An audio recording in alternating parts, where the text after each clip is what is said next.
gente, tudo bem? Aqui é o Josi, seu amigo aqui do canal Agora Você Sabe. Olha o lugar que eu tô, bacana pra caramba. É o Centro de Divulgação de Astronomia, o chamado Observatório da USP. O Observatório, o nome oficial, Dietrich Schill. O Observatório da USP. Um local super legal para você que quiser aprender sobre conceitos de astronomia, onde a gente aprende vendo as coisas. Nós temos equipamentos aqui que nos mostram como é que funcionam vários eventos astronômicos. É um local legal para você vir se divertir e aprender ao mesmo tempo. Eu vou mostrar algumas coisinhas aqui do que é apresentado, de como é que funcionam alguns projetos que são apresentados aqui no Observatório Dietrich Schill, o Observatório da USP. Vamos lá?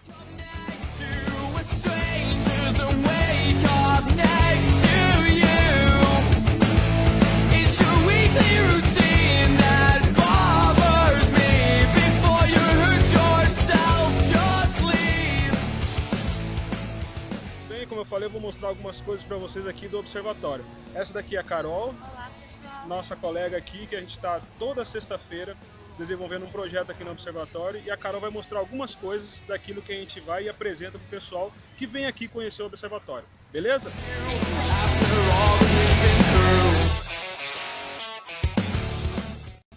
Olá, pessoal. Meu nome é Carol, tá? Sou monitora aqui do Observatório. Aqui é o nosso projeto, tá? A gente está participando de um projeto que chama O Jardim do Céu na Terra, tá? Então, a gente tem vários dispositivos, tá? Localizados na parte externa do observatório, tá? E alguns lá na parte interna que fazem parte do nosso projeto, tá? Então a gente vai dar uma conferida em cada um deles, tá? De maneira rápida para vocês conhecerem um pouquinho aqui da nossa rotina. Então, esse é o nosso sistema solar em escala, tá? Esse primeiro totem, tá? É o totem do Sol, tá? Tem até o símbolo, tá, dele aqui em cima. Aqui algumas características do Sol, tá? Como, por exemplo, a temperatura da superfície, tá? Que é em torno de 6.000 graus Celsius, tá bom? Temperatura do núcleo é em torno de 15 milhões de graus Celsius, tá? Todos esses totens estão de acordo com o tamanho, tá? E a distância ao longo de todo o campus aqui da USP, tá bom? Então agora a gente vai dar uma olhadinha em todos os outros até mais. Então, o próximo totem que a gente consegue encontrar aqui é esse de Mercúrio. Aqui, pessoal, o Mercúrio não é essa bola aqui. Isso é só o acrílico onde ele está. Mercúrio é esse pontinho bem pequenininho, tá? Ele é muito pequeno se comparado com o Sol, tá? Mas é o planeta mais próximo do Sol. Aqui também possui algumas características de Mercúrio, tá? Como a temperatura média dele, que é de 250 graus Celsius, tá? Ele não tem atmosfera. Ali em cima a gente também tem o símbolozinho dele, tá? Geralmente esses símbolos, eles são por causa das mitologias greco-romanas, tá? Vênus está aqui dentro desse acrílico. Ele é um pouquinho maior que Mercúrio, tá? Próximo do Sol ele é bem pequenininho, tá? Aqui a gente tem algumas características dele, tá? Como, por exemplo, a temperatura média de 447 graus Celsius. É um pouco estranho, né? Porque se Mercúrio é o planeta mais próximo ao Sol, ele deveria ser mais quente, porém não é, tá? O planeta mais quente, tá? É Vênus. Por quê? Tá? Na atmosfera de Vênus, ele consegue reter muito dióxido de carbono, tá? Isso faz com que nesse planeta tenha muito efeito estufa e retenha o calor, tá? Isso faz com que Vênus tenha quase que o dobro da temperatura de Mercúrio, tá? Mesmo Mercúrio estando tão próximo do Sol, tá? E Mercúrio não consegue reter a atmosfera por estar tão próximo ao Sol, ok? Aqui em cima a gente tem o símbolo de Vênus, tá? Que é o símbolo da mulher, tá? Baseado também na mitologia greco-romana. Vênus é a deusa do amor, ok? O próximo totem é o da Terra, tá? Aqui no caso aqui a gente tem, dentro desses acrílicos, a Terra e a Lua, tá? Vocês podem perceber que a Terra tem quase o mesmo tamanho que Vênus, tá? Eles são planetas de tamanhos bem parecidos, tá? E a Lua tá bem pequenininha em relação à Terra, tá? Aqui a gente tem algumas características do planeta que a gente vive, tá? E o único que tem vida, por enquanto, no nosso sistema solar. Então a temperatura média dele é em torno de 22 graus Celsius, muito diferente de Mercúrio e Vênus, por exemplo, ok? Aqui em cima a gente tem o símbolo da Terra, tá? O próximo, tá? E o último que a gente vai mostrar nesses vídeos é Marte, tá? Porque como eu expliquei, tá? Os outros planetas estão espalhados ao longo do campus, tá? Aqui, então, a gente tem Marte, tá?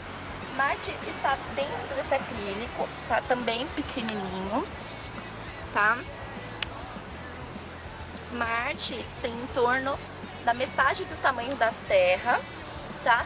Por isso que é menor que Vênus e menor que a Terra, tá? Porque os dois têm tamanhos bem parecidos, tá? E Marte é conhecido por ser um planeta vermelho, tá? Sangue, nos lembra sangue, tá? Por isso que é, na mitologia, conhecido como deus da guerra, tá? Na superfície de Marte a gente tem muito dióxido de ferro, tá? Que é a nossa conhecida ferrugem, por isso a coloração do planeta, ok? Aqui a gente tem algumas características de Marte, ok? A temperatura média dele chega em torno de menos 46 graus Celsius, porque lá faz muito calor e muito frio, então tem temperaturas muito bruscas, ok? Aqui em cima a gente tem o símbolo de Marte, que é o deus da guerra, e no caso também é o símbolo do homem, ok? Do gênero masculino.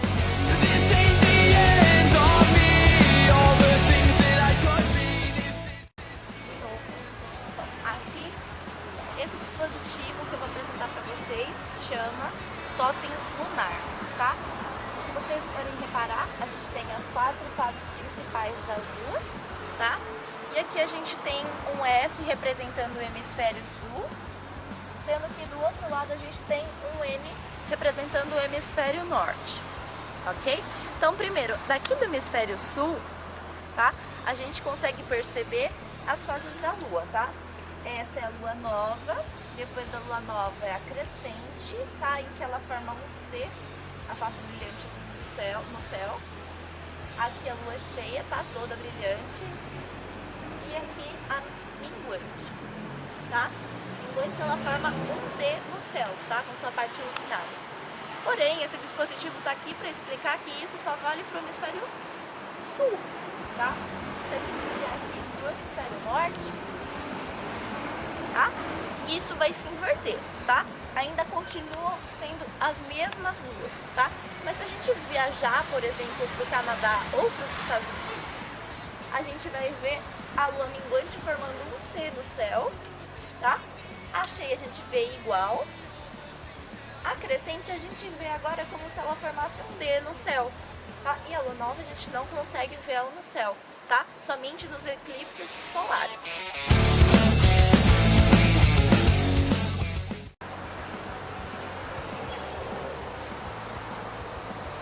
Pessoal, esse é um dispositivo que chama Semisfera Armilar, tá? Não é um parquinho de criança, tá? Para brincar, como vocês devem estar pensando, mas é um dispositivo aqui do observatório para a gente aprender mais alguns fenômenos astronômicos, ok? Então, semisfera, por que esse nome, tá? Porque era para ser uma esfera completa, mas é como se metade dela estivesse aqui enterrada na Terra, ok? Esse arco preto, tá? Tá representando o polo celeste sul, tá? A projeção dele para baixo da Terra, tá? Encontra o polo celeste norte, tá? E os polos celestes são os nossos pontos cardeais projetados no espaço, ok? Esse arco tá representando o nosso zênite, tá? O zênite é o ponto mais alto que pode ser alcançado no céu, ok? Tá? Se vocês quiserem saber um pouco mais, vem nos visitar.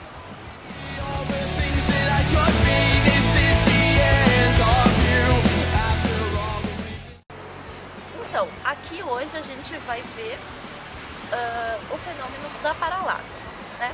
Mas o que é isso, tá? É um fenômeno físico, tá? Por exemplo, se a gente esticar um dedo, tá? À frente dos nossos olhos, tá? Fechar o olho direito e observar apenas com o olho esquerdo, a gente vai ver o dedo em uma posição, tá? Mas se a gente inverter isso e agora fechar o olho esquerdo e abrir o direito, tem-se a impressão de que o dedo se moveu, tá? Quando na verdade ele estava parado no mesmo lugar, tá? Esse é basicamente a explicação do fenômeno da paralaxe, tá? É a explicação mais básica que a gente tem, tá? Mas através desse fenômeno, tá? A gente pode, por exemplo, calcular a distância de estrelas, tá?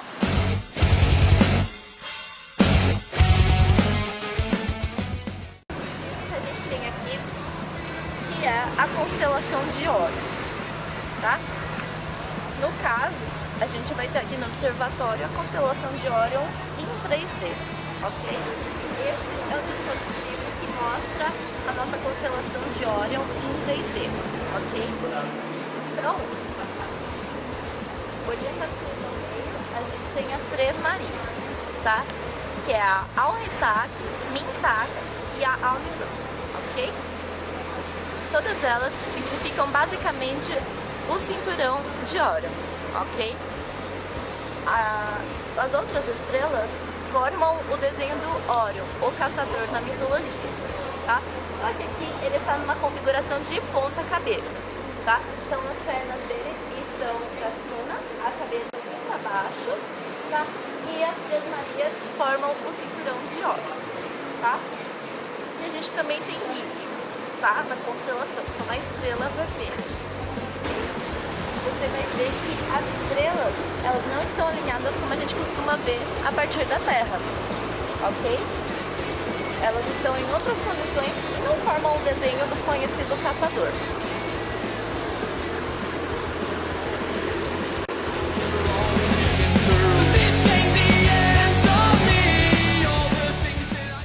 O dispositivo que eu vou mostrar agora para vocês é um da constelação do Cruzeiro do Sul, tá?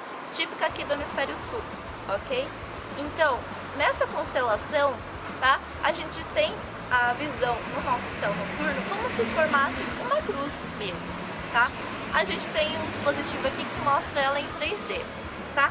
Se você pisar aqui, tá? Se o observador pisar aqui e olhar entre esses dois arcos, ok? Ele vai conseguir ver certinho como é a constelação do Cruzeiro do Sul, tá? Formada pelas estrelas Cubídia, Mimosa, a de Magalhães, ou a Crux, a Intrometida e a Pálida, tá?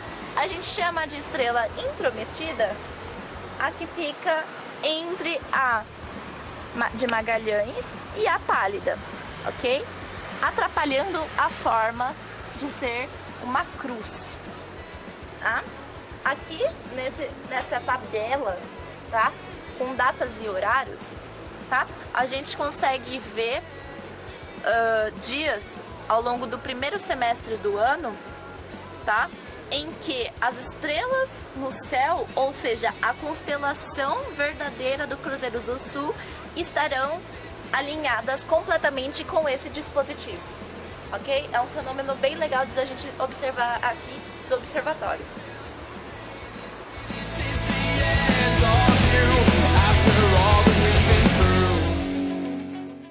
Pessoal, essa é a nossa Rosa dos Ventos, ok? Então, ela foi sempre muito utilizada ao longo de toda a nossa história, tá?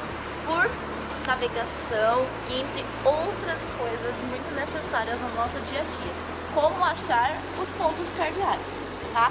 Ou como achar a direção dos nossos pontos cardeais, tá? Pra gente aqui no observatório, eles são essenciais para localizar as estrelas no nosso céu noturno, ok?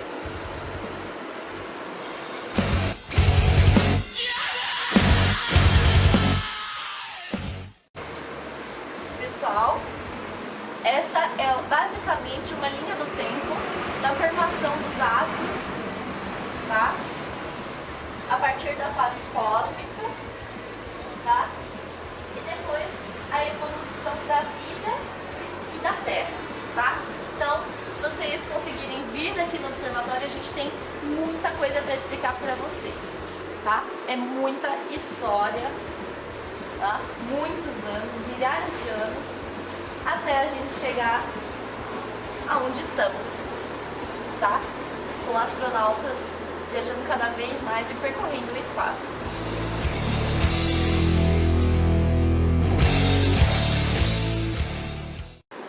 Pessoal, esse é o dispositivo que a gente chama aqui no observatório de Telúrio, tá? Foi projeto de um professor aqui da USP, tá? Ele nos ajuda muito, tá? Em relação com a didática de explicar as estações do ano, tá? Ou seja, como elas funcionam. Então ele é composto aqui por uma representação do Sol, tá? E por uma representação do nosso planeta Terra. Tá? O movimento de translação, que é a volta que a Terra faz em torno do Sol, é o que nos dá as estações do ano, tá? E dura em torno de aproximadamente 365 dias. Devido a essa translação, tá? E a esse eixo de inclinação da Terra, tá? Inclinado de 23 graus e meio, a gente tem as estações do ano.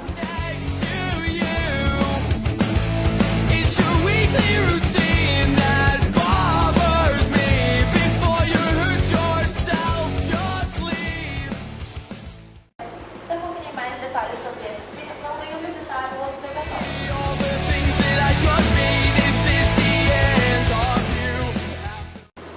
Bom, esse dispositivo ele chama lunar, ok? Então, como o nome nos lembra, tá? A gente vai estudar principalmente as fases da Lua e os eclipses, tá? O eclipse solar, tá? E o eclipse lunar. A próxima fase é a fase da quarto crescente, ok? Onde ela fica apenas metade iluminada, tá? O quarto do nome é porque apenas um quarto dela está iluminada, tá? Já que o outro lado da Lua a gente nunca vê. O porquê, venham conferir aqui no observatório, ok? Então, crescente, porque a partir da Lua nova a gente não conseguia ver ela no céu, no nosso céu, ok? E na fase de quarto crescente, o brilho dela aumentou, tá? Pessoal, esse então é o eclipse solar total, tá? O que acontece? A fase da Lua precisa ser a de Lua nova, por causa da posição desses três astros, ou seja, por causa da posição do Sol, da Lua e da Terra, ok? Aqui, o tamanho aparente da Lua nesta fase é suficiente para cobrir o Sol completamente, tá? Deixando apenas um brilho ao seu redor, que a gente chama de coroa, ok? O próximo é o eclipse lunar total.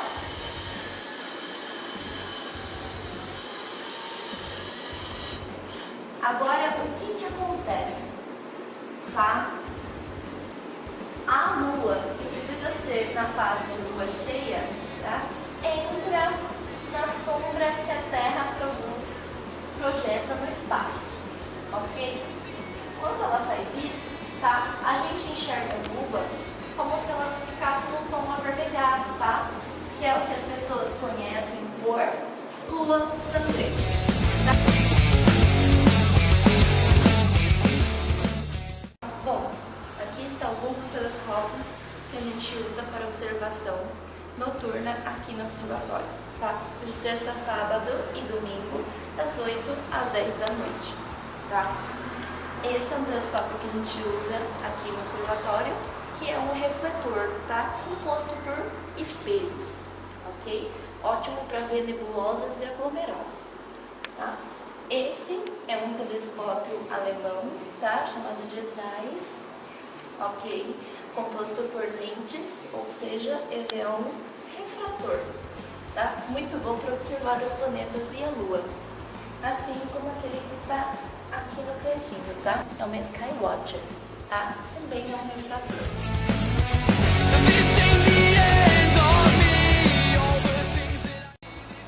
Pessoal, essa é a nossa conhecida sala solar, tá? Onde fazemos projeção do sol aqui nessa tela, que está atrás de mim, tá? Fazemos projeção do sol através desse dispositivo, tá? E através de um feixe de luz do sol que passa por aqui e reflete, ok? Daí então a projeção é feita aqui, dentre outros instrumentos que temos aqui na sala, tá? Vamos passar por cima mesmo para estar convidando vocês a comparecerem aos domingos solares, ok? A cada 2 domingos do mês a gente abre o observatório das 10 ao meio-dia ou das 2 às 4 da tarde, tá? Só para observação do sol e das manchas solares, tá?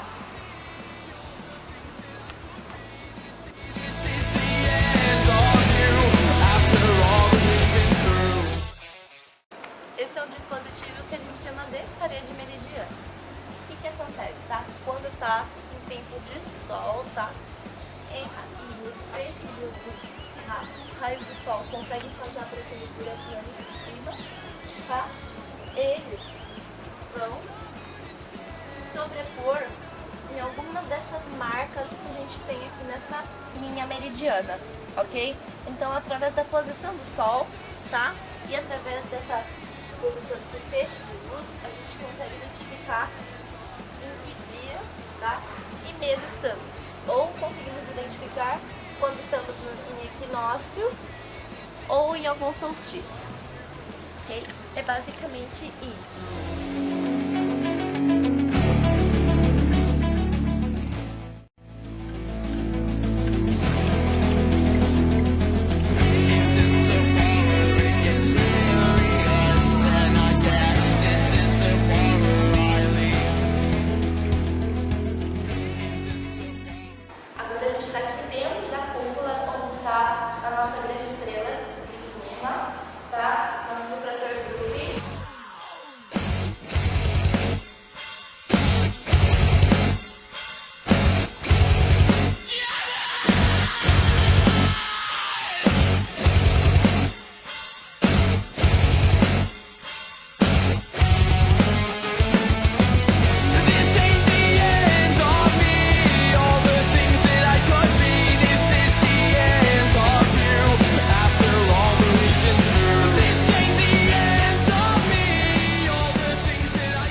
Depois ele voltou muito melhor, tá? Ainda está sendo feita uma instalação para mexer nele em forma de coordenadas através de um computador, tá? Por enquanto está sendo comando manual mesmo, tá? Aqui a gente tem um motor de gelo, tá? Que a gente pode ligar, tá? Para o telescópio ficar acompanhando o astro que está apontado, ok? Porque todos os astros fazem um caminho no céu noturno, assim como o céu diurno.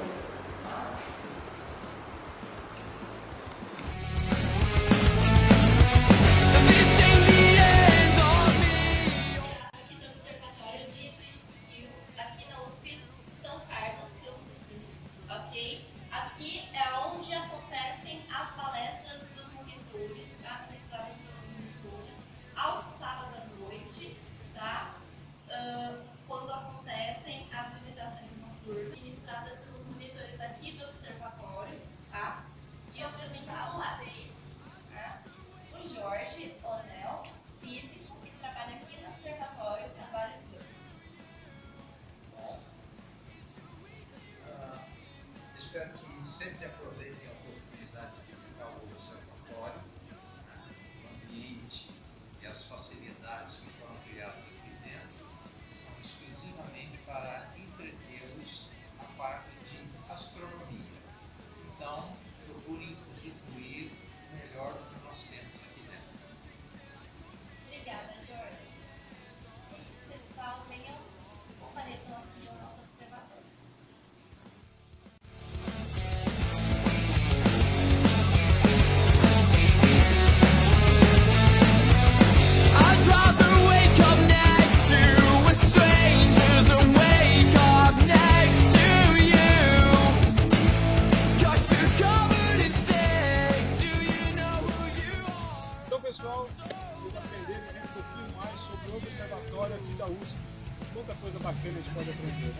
E o legal, a gente aprende astronomia se divertindo, vendo os nossos dispositivos e aprendendo na prática como que alguns eventos astronômicos funcionam.